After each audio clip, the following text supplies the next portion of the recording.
Even एक ना सप्त धातु का कॉन्सेप्ट है योग में कि जब आप खाना खाते हो तो सप्त धातु बनती है। हाँ। रस, रक्त, मांस, मेद, अस्थि, मज्जा, शुक्र, 7 धातु बनती है। अब इसका मतलब नहीं है कि खाना खाने से 7 धातु बन गई, अच्छा मैंने तो खाना खा लिया अब मेरी 7 बन चुकी क्योंकि अब खाऊंगा तो ये तो ओवर एक्सिस हो जाएगा। नहीं भाई, उसके बाद वो एनर्जी में कन्वर्ट होगा, उसके फिर मल्टीपल बेनिफिट्स हैं, फिर वो और चीज़ों पे काम करेगा। इवन आपका जब सप्त धातु मजबूत रहेगा ना तो अब जो आप खाना खाओगे वो एनर्जी में कन्वर्ट होगा, चाहे वो फिजिकल की बात करो या मेंटल की बात करो, तो बेनिफिट्स बढ़ते चले जाते हैं। वो बार बार सेम चीज़ पे बार बार फोर्स नहीं करेगा वो।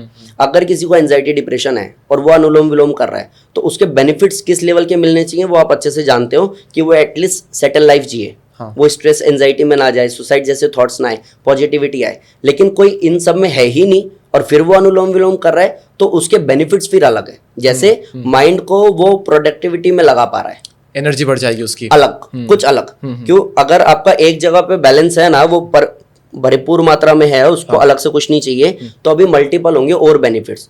कि सिर्फ ऐसा नहीं है कि आपने खाना खाने से सप्त धातु ही बनेगी। 7वीं धातु होती है शुक्र, जिससे हम लोग पैदा हुए हैं, स्पर्म जिसको हम बोलते हैं। अब 7 धातु पूरी होने के बाद मतलब इंसान कभी खाना ही नहीं खाएगा क्योंकि 7 धातु पूरी हो गई।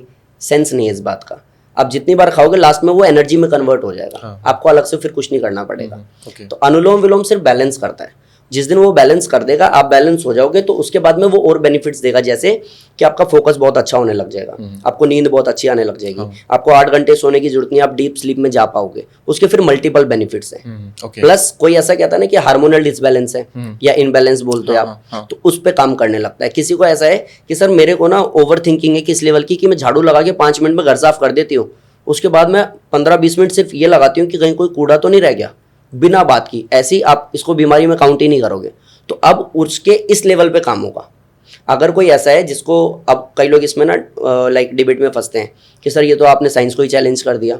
स्वामी रामदेव जी ने, हम तो अभी आए ना, स्वामी रामदेव जी ने दुनिया बदल दी योग के दम पे। ऐसे लोगों को ठीक कर दिया जो खुद भी योग को जानते नहीं थे। ऐसे केसेस उनके पास में आए कि एक का लाइक हार्ट की सर्जरी हुई, स्टंट डाला, और वो स्टंट जो डाला डॉक्टर ने, प्राणायाम करने से वो ब्लॉक हो गया और जो नेचुरली जो चलना चाहिए था वो वापस से चलने लग गया। और बिना ऑपरेशन किए, बिना हाथ लगाए, आपको कोई छेड़खानी नहीं किए। तो योग इस लेवल पे काम करता है। मल्टीपल बेनिफिट्स हैं। आपने वो दायरा पार कर लिया तो अभी कुछ और, वो भी पार कर लिया तो अभी कुछ और जब सब कुछ आपको मिल जाता है तो योग के 8 अंग हैं। यम, नियम, आसन, प्राणायाम, प्रत्याहार, धारणा, ध्यान, समाधि। इंसान आसन करते करते समाधि तक जा सकता है। क्यों? उसको एंजाइटी से ही निकलना है। इसके आगे तो बहुत लंबी जर्नी है। आप उसके बाद क्या अचीव करना चाहते हो वो आप पे डिपेंड करता है। दोस्तों, डीप कास्टिंग की अगर ये क्लिप आपको हेल्पफुल लगी हो तो आप हमें फ्री में सपोर्ट कर सकते हो, सिर्फ और सिर्फ सब्सक्राइब बटन पे क्लिक करके। तो मिलते हैं नेक्स्ट क्लिप में। Thank you so much.